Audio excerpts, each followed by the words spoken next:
Disney Cinderella की कहानी। बचपन में हमने दादी नानी से बहुत सी परियों की कहानियाँ सुनी है, जिसमें से सिंड्रेला की कहानी तो हमारी फेवरेट हुआ करती है। हर लड़की को अपने राजकुमार का इंतजार होता है, जो सफ़ेद घोड़ी में आकर उसे ले जाए। सिंड्रेला भी ऐसी ही लड़की थी, जो बचपन से अपने राजकुमार का इंतजार करती आ रही थी। खराब हालत, मजबूरी में रहते हुए भी उसने यह सपना देखना नहीं छोड़ा था। सिंड्रेला की लाइफ में एक परी आती है, जो उसके जीवन को बदल देती है, उसे उसके राजकुमार से मिलाती है। चलिए, आज आपको परियों की दुनिया में ले चलते हैं। आपको सिंड्रेला और उसके राजकुमार से मिलाते हैं।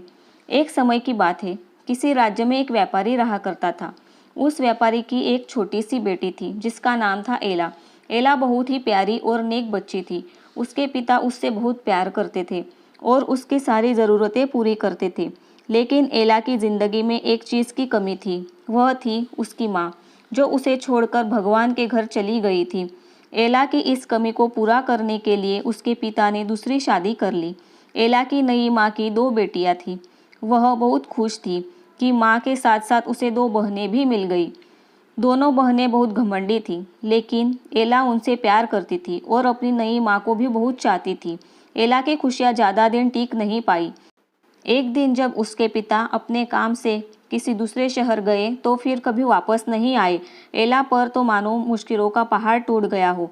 पिता का साया सर से उठते ही उसकी माँ और बहनें उसके घर की मालकिन हो गई और एला के साथ नौकरों जैसा बर्ताव करने लगी। उन्होंने घर के सारे नौकरों को निकाल दिया और अब एला ही घर का सारा काम करती। उसकी बहनों ने तो उसका कमरा भी उससे छीन लिया और उसे एक कोठरी में रहने के लिए छोड़ दिया। एला अपनी बहनों के पुराने कपड़े और जूते पहनती, सारा दिन उनके काम करती। कभी कभी तो एला इतनी थक जाती कि अंगीठी के पास ही सो जाती। अक्सर एला जब सुबह उठती तो अंगीठी की राख उस पर पड़ी होती। उसकी बहनें उसे सिंडर एला कह के चिढ़ाती और इस तरह उसका नाम एला से सिंड्रेला हो गया। एक दिन राज्य में ऐलान हुआ कि महल में एक बहुत बड़ा आयोजन है और राज्य की सभी लड़कियों की बुलाया गया है, ताकि राजकुमार अपनी पसंद की लड़की से शादी कर सके। राज्य की सारी लड़कियां बहुत खुश और उत्साहित थीं। सिंड्रेला और उसकी बहनें भी अपनी किस्मत आजमाने को बेचैन थीं। लेकिन फिर सिंड्रेला की ये खुशी उसकी सौतेली माँ को रास नहीं आई और उसने सिंड्रेला को महल में जाने से मना कर दिया।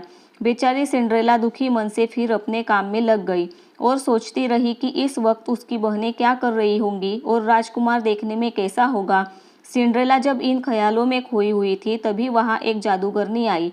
उसने सिंड्रेला को दुखी देखा तो उसकी मदद करनी चाहिए।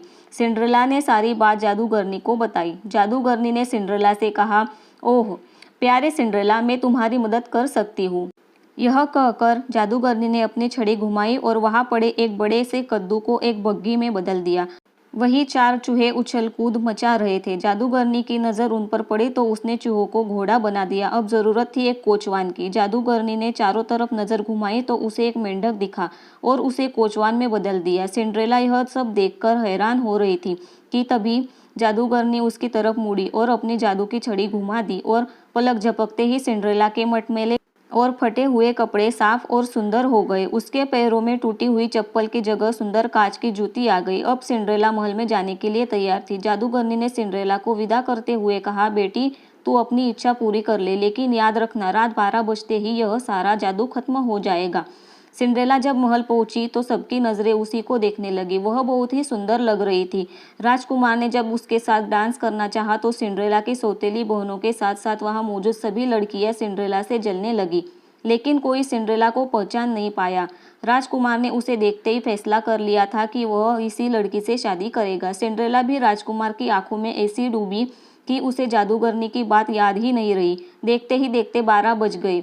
घंटी बजते ही सिंड्रेला को याद आया कि 12 बजे जादू खत्म हो जाना था। सिंड्रेला बिना राजकुमार से कुछ कहे वहां से भाग निकली। वह नहीं चाहती थी कि राजकुमार उसे उसके पुराने गंदे कपड़ों में देखे और उसे नफरत करे।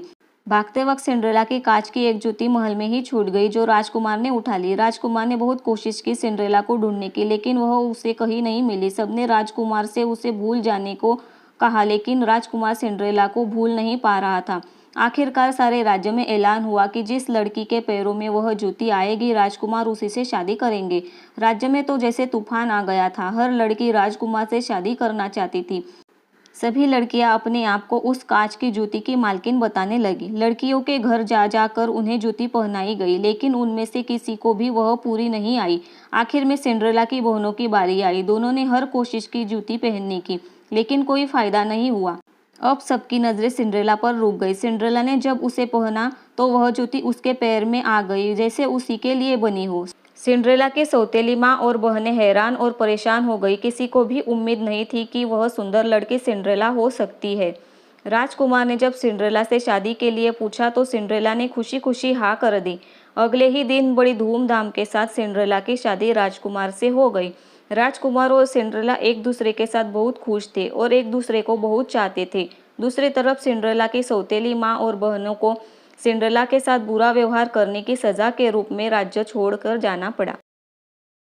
आपको अगर ये कहानी अच्छी लगी हो तो लाइक करो, शेयर करो और सब्सक्राइब करना मत भूलें।